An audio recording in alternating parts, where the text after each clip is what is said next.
Estamos en el ciclo de entrevistas de la revista Buen Puerto, correspondiente al mes de abril, y estamos con el secretario general del Centro de Comisarios Navales de la Argentina, Juan Carlos del Palacio. Buenos días, Juan Carlos, ¿cómo estás? Buenos días, Ariel. Muy bien, gracias. Muy bien. Y te estamos convocando en esta oportunidad por una cuestión ajena a tu métier ahí en el centro, ¿no? Tiene que ver con Malvinas, es el mes de Malvinas, acabamos de festejar, de recordar, mejor dicho, el 2 de abril con una serie de realizaciones en todo el país, de actos que pusieron de relieve la importancia que siempre tiene para la Argentina esta fecha tan especial que nos recuerda Malvinas, ¿no? Y en tu caso, vos fuiste uno de los tripulantes de el Formosa, el buque de Elma, que estuvo participando en los primeros días de la guerra de Malvinas, ¿no? Y nos gustaría mucho que habláramos un poco de ese tema, que nos recordaras cómo fue esa experiencia, me imagino, de las experiencias fuertes de tu vida, ¿no? Sí, efectivamente. Fue una experiencia muy fuerte. En el año 82, previo a la guerra, venía de realizar un viaje al Golfo, una de las líneas regulares que tenía Elma, y cuando llegamos al puerto de Buenos Aires, no recuerdo el día, pero días posteriores al 2 de abril, afectaron al buque, al tema Malvinas, ¿no es cierto? Y junto con algún otro buque más de Elma y transportes navales y demás, participamos del conflicto. En el caso nuestro, salimos de Buenos Aires el 13 de abril, llevamos un importante cargamento de municiones, vehículos, pistas de aterrizaje, de quita y pon, por supuesto, Uh-huh. y bueno, una serie de elementos, 3.500 toneladas, con destino a Malvinas. Fuimos en primera instancia a Punta Quilla, en la provincia de Santa Cruz, un puerto que está en la desembocadura del río Santa Cruz, y después de un día allí salimos directo hacia Malvinas, en ese momento rompiendo el bloqueo que impusieron los ingleses, 200 millas alrededor de las islas. Llegamos el 18 de abril. En primera instancia operamos alijándonos nuestra carga en la bahía, frente a Puerto Argentino. Al otro día entramos a puerto, pero amarrados en segunda andana de un buque de transportes navales, el Bahía Buen Suceso, y tema que hacía muy lenta la descarga.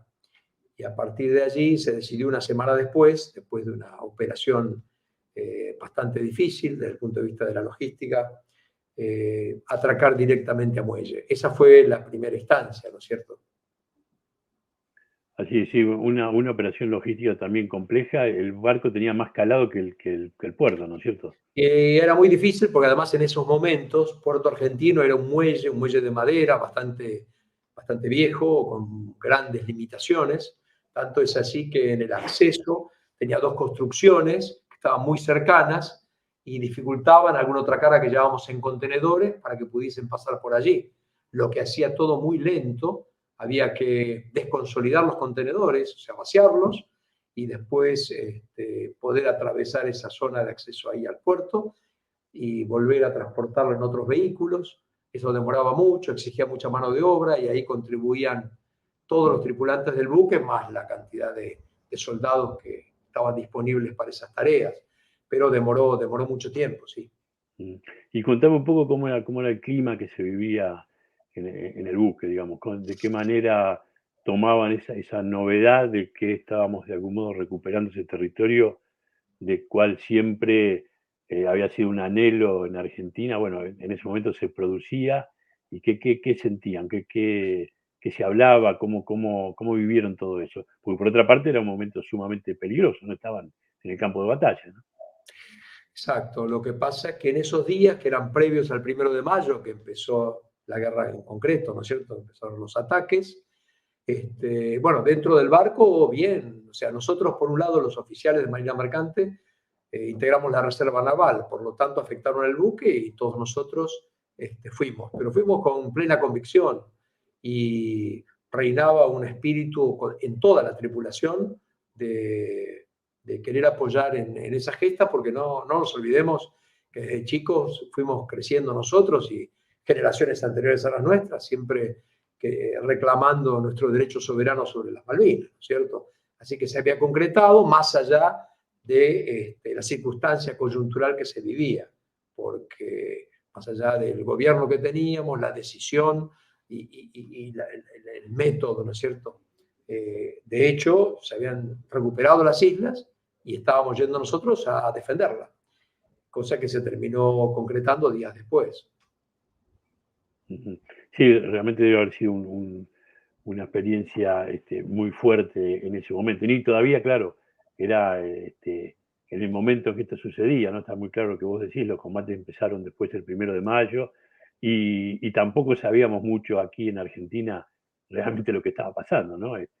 Sí. Recuerdo que la censura y todo el clima que había bélico, que parecía que la guerra era una cuestión de un avance así indefinido hasta tener las Malvinas, y bueno, obviamente no era así, y así lo pagamos, y así lo pagaron en particular más de 600 soldados argentinos que murieron allí, ¿no? Exacto. Eso es así. Todos esos días, bueno, que estuvimos operando, a nosotros nos llega el 1 de mayo ahí en Puerto Argentino, ¿no es cierto? Entonces empezaron las acciones bélicas y desde la madrugada que comenzaron los ataques de los aviones ingleses, que tenían como objetivo principal en primera instancia la pista del aeropuerto de Puerto Argentino, pero más allá de eso hubo varios ataques, entre ellos, bueno, hay varias filmaciones que se los puede ver, incluso se ve al barco nuestro y al río Carcarañá, el otro barco de Elma, estábamos juntos allí, se ven los ataques allí y que, bueno, gracias a Dios, en ese momento no fuimos alcanzados. Nosotros en esa instancia estábamos ya prácticamente descargados, habíamos concluido con la descarga, que restaba muy poco, pero el río Carcarañá, que había llegado el día anterior o 2 días antes y estaba fondeado, no había tocado puerto y estaba con toda su carga a bordo, lo que implicaba un riesgo realmente serio, porque no se necesitaba tirar una bomba, con tirar un martillo desde la altura explotaba todo, ¿no es cierto? Entonces era muy riesgoso ese momento. Entonces la decisión allí fue salir a navegar, ya que éramos unos objetivos, ambos barcos, muy claros. El Formosa, al estar descargado, tenía toda su estructura, su obra muerta en exposición, o sea que era un objetivo muy, muy claro de ataque, ¿no? Y los dos buques salimos a navegar hacia el este de la isla Soledad y hacia el sur, ¿no? ¿Y hacia dónde fueron desde allí? ¿Fueron nuevamente a Punta Quilla o más al sur? Nosotros salimos de allí y íbamos caleteando entre las caletas, y cuando llegamos a la altura del estrecho San Carlos, frente a la isla Pelada, al sur de las islas, esa fue la experiencia nuestra, ¿no es cierto? Que, bueno, la gente del ambiente la conoce muy bien. Fuimos alcanzados por un ataque de aviones. Para nosotros eran Sea Harriers y estábamos convencidos que así lo era. Nos arrojaron 4 bombas, 2 en primera instancia que explotaron en el mar, al lado del buque, sacudiéndolo en una forma notable, ¿no es cierto? Y otras 2, una que pega en una grúa y va al mar y explota en el mar, y una cuarta que tuvimos la gran suerte que no explotó, o sea, entró frente al casillaje del buque, en la brazola de la bodega 4, y la bomba ingresó a la bodega, al piso de bodega, y estuvo allí, yendo de babor a estribor toda su carga explosiva, pero al desactivarse y dejar la espoleta y el salvavidas con que iban direccionadas, quedaron arriba en la cubierta, se desactivó y no explotó. Esa fue la gran suerte nuestra, porque varios entendidos dijeron que si hubiese explotado, que era la bodega que estaba contra el casillaje del buque, o sea, el lugar de habitabilidad del mismo, hubiera provocado opiniones desde que hubiera partido el barco hasta que lo hubiera hundido, o, bueno, el daño hubiera sido relevante, ¿no? O sea, fue una gran suerte. Nosotros, después de ese ataque, esperamos, bueno, sabíamos que éramos el objetivo, obviamente, porque después pasaron y tuvimos 2 ráfagas de metralla con muchas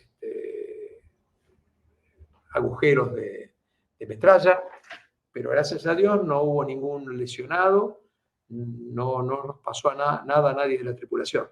Lo que hicimos fue salir rápidamente las 200 millas en dirección hacia el sur. Salimos y al otro día, bueno, a la madrugada, pensando que ya estando fuera estábamos libres, bueno, fue el día que fuera de la zona de exclusión es atacado el general Belgrano. Y la historia nuestra personal es que después desde allí nos dirigimos a San Sebastián, en Tierra del Fuego, donde el pasajero que llevábamos, esta bendita bomba, fue inspeccionada para ver los riesgos que podía tener y ahí se determinó que no iba a explotar, se la trincó y estivó convenientemente, que podíamos seguir rumbo a Buenos Aires. La anécdota de aquí es que la bomba era una bomba de la Fuerza Aérea Argentina, fue un error de la guerra, donde fuimos atacados por error. Y bueno, a partir de allí emprendimos el regreso con algún otro sobresalto también, ¿no? Eso es más o menos el esquema, Ariel. Sí, sí, muy interesante lo que contás. Contaste así como al pasar lo del Belgrano, cómo se enteraron de eso, cómo fue la reacción cuando supieron de esa verdadera desgracia, ¿no? Y un acto además fuera de las leyes, por decirlo así, de la guerra, ¿no? Estaba fuera de la zona de exclusión, no había ninguna razón para que lo pudieran hundir como lo hundieron, pero bueno, lo hicieron. ¿Cómo en ese momento, cómo fue? Contame. Bueno, lo que pasa es que en ese momento tratábamos de sintonizar alguna radio de algún lado, ¿no es cierto? Claro. Y bueno, ahí nos enteramos que había sido, pero al otro día recién, porque,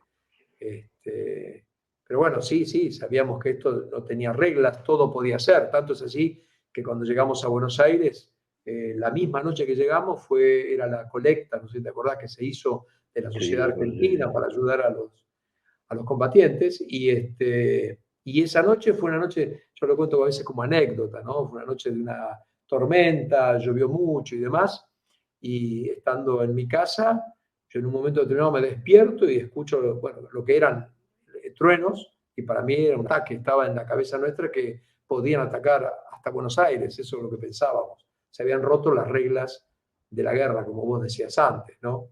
Y bueno, resultaron truenos nomás.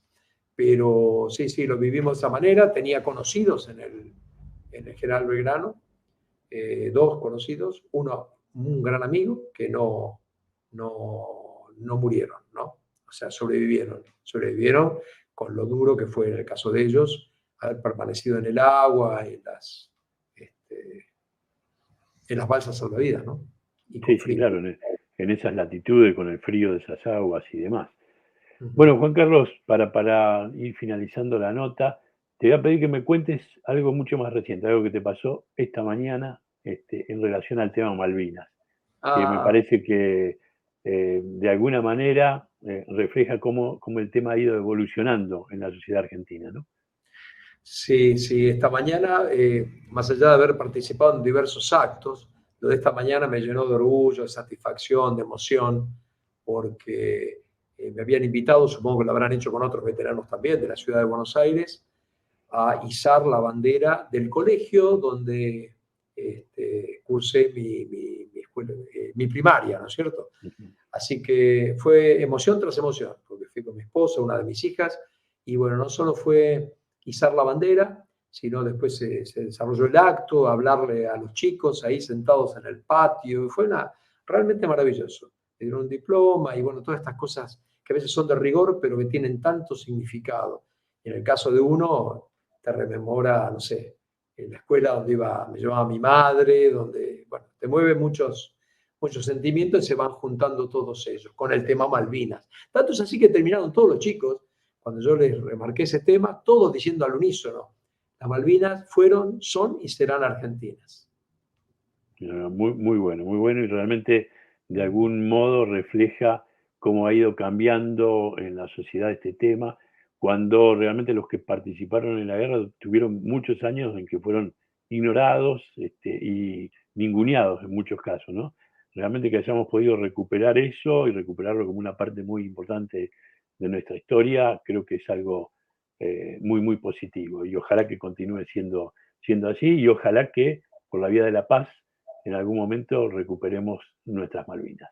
Muchas gracias. Juan Carlos del Palacio. Si me permitís, una cosa más quería decir, porque ahí atamos el tema Malvinas a algo que es importante que quede en esta entrevista, ¿no? Y yo lo remarqué casualmente en el acto de la escuela. La importancia, la relevancia que tiene la marina mercante.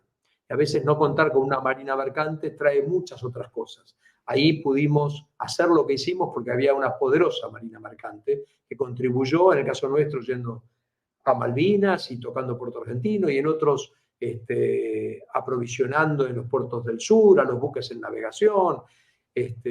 Pero si no hay una marina mercante que respalde, en este caso, a la marina de guerra o a quienes estén defendiendo el territorio, es muy difícil.